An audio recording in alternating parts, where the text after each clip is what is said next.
In recent years, confidence in legacy brands has been eroded. Audiences now crave real, transparent leadership, and that demand has reshaped how companies scale. The result, a surge in founder-led content from newsletters to a YouTube channel startups. The challenge is doing it efficiently, not aimlessly. In this video, we'll break down the precise startup playbook for creating content that compounds into lasting impact. Think of this as your strategic storybook journey into becoming the true face of your business. We will show you your map to building an enduring brand kingdom. We're going to cover the founder-led content era, finding your unfair advantage, content as a startup MVP, reaching content market fit, and finally metrics that actually matter.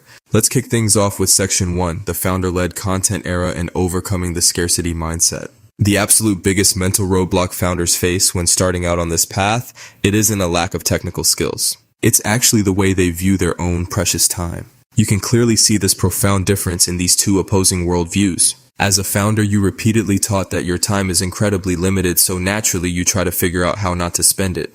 And that right there is a scarcity mindset. Relying purely on paid ads, for example, is totally a scarcity tactic. It's highly transactional. You put dollars in, you get dollars out, and the literal second you stop paying, your visibility just vanishes. But if we look at the right side, the abundance mindset, you stop thinking about spending time and start thinking about investing it. Building a brand through content is an investment. It takes time up front, yes, for sure, but it compounds. It builds a permanent legacy that repeatedly positions you as an authority and generates deep, deep trust over the long haul. Moving right along to section 2, finding your unfair advantage. Or as I kind of like to think of it, choosing your weapon. Before you just turn on a camera and start talking, you really need an objective way to decide what to actually make. So we use what's called the Advantage Audit, which gives us 3 distinct paths based on your unique strengths. First up, we have authority. This is for founders who love to teach. If you're an expert, maybe a service provider or an engineer, your credibility is your weapon. Think of someone like Daniel Priestley, just sitting with a whiteboard and breaking down complex business frameworks. Second is authenticity. Now this leans heavily into your raw personality, your charisma, and your lifestyle. It's often fantastic for e-commerce or consumer packaged goods founders. A great example from our sources is Greg Lab from Bloom, who effectively shares his authentic startup experiences without needing any sort of rigid educational format. And finally, there's access. What do you have that others simply don't? Is it a powerful network? Unique data? Creators like Holly and Samir leverage their incredible access to top-tier creators to build highly compelling interview formats. So I've got to ask you directly, looking at those 3 distinct paths, which one truly aligns with your core strengths? It is absolutely crucial to figure this out before stepping blindly into the content wilderness. But hey, here's a pro tip straight from the data. If you're sitting there scratching your head right now, completely unsure of which route to take, just start with authority. Honestly, it is by far the most straightforward format to execute. Just you, a camera, and sharing your deep industry knowledge. Let's jump into section 3, content as a startup MVP and forging your first tools. So the crucial point here is that you need to treat your content exactly like you treat your core startup product. A lot of standard generic advice says, just start posting. But actually posting random topics is a terrible idea. It completely confuses the algorithm, the platform won't have a clue who your channel is for, and you'll end up putting in hours and hours of work for an agonizing 7 views. We need a far more calculated approach. In the classic startup world, MVP stands for minimum viable product, right? But in the content world, we're going to redefine it as the minimum video process. This simply means applying the absolute minimum amount of effort to create a video where it still remains useful, people actually get real value from it, and crucially, they can provide you with feedback. This concept is incredibly powerful because it instantly lowers the barrier to entry for busy founders who are bootstrapping their way to an audience. To successfully execute this minimum video process, you have to ruthlessly cut what doesn't matter yet. So many founders mistakenly think they need to drop thousands of dollars on cinematic post-production. But just look at this workflow. Step 1 is your idea. Step 2 is packaging, so that's your title and your thumbnail. And step 3 is script writing. Notice anything? These are all pre-production steps. Stripping away the super expensive editing and focusing purely on the packaging yields the highest return on investment. Why? Because think about it. If the idea and the packaging aren't good enough to get someone to click in the first place, literally all the beautiful editing in the world isn't going to save you.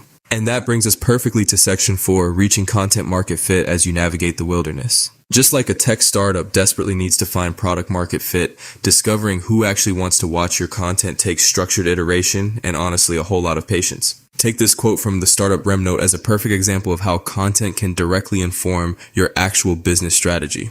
Initially, they didn't really know who their ideal customer profile was. Was it productivity nerds in their 30s? Was it corporate professionals?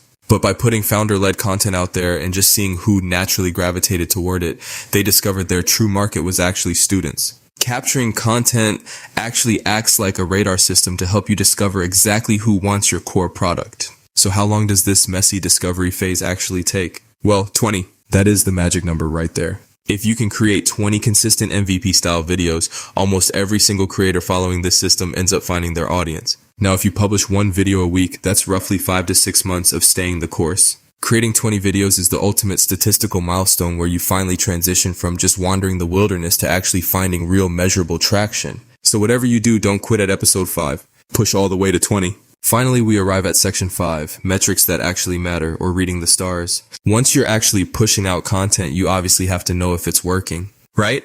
But I gotta strongly warn you here, please do not fall into the trap of vanity metrics like raw views. If you're relying solely on views to gauge your success, it's the exact equivalent of a startup blasting expensive ads to thousands of people who never ever convert. Sure, it might stroke your ego a bit, but it absolutely doesn't build a sustainable business. Instead, we need to look at exactly what you should be tracking. And this brilliantly illustrates how we can map traditional startup health metrics directly to your content platform analytics. Over on the left, we have fundamental startup health metrics, retention, intent, and referral. Startup retention is essentially returning viewers in the content world.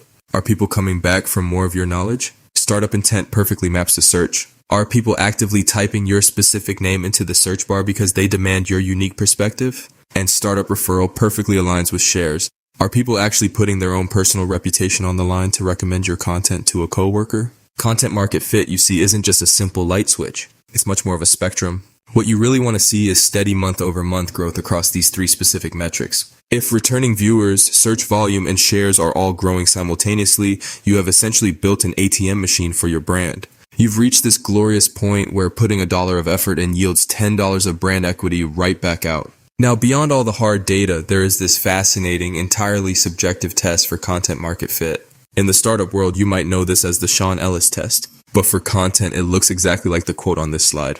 I am very glad the algorithm brought me to this channel. When you start seeing highly specific, highly emotional praise in your comment section, people literally saying they can't believe they finally discovered your insights, that right there is the undeniable proof of deep resonance. When you see comments like this popping up, your hard metrics are almost certainly trending green. As we wrap up this explainer, I really want to leave you with a vital question to ponder. Are you ready to truly invest your energy into building a compounding legacy, or will you just keep spending your time on temporary transactional tactics? Founder-led content is a long game, no doubt about it.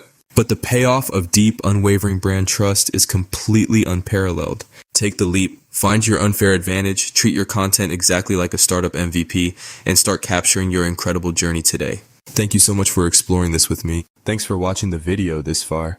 I'm excited to share with you an in-depth article on how to create, share, and monetize lead magnets effortlessly, all without technical skills or expensive tools. This article dives deep into the essential steps for building an audience genuinely interested in your brand. It's designed to help you leverage the skills you already have to create and launch a profitable digital business today. Whether you're just starting out or looking to refine your approach, this guide offers valuable insights to set you on the right path.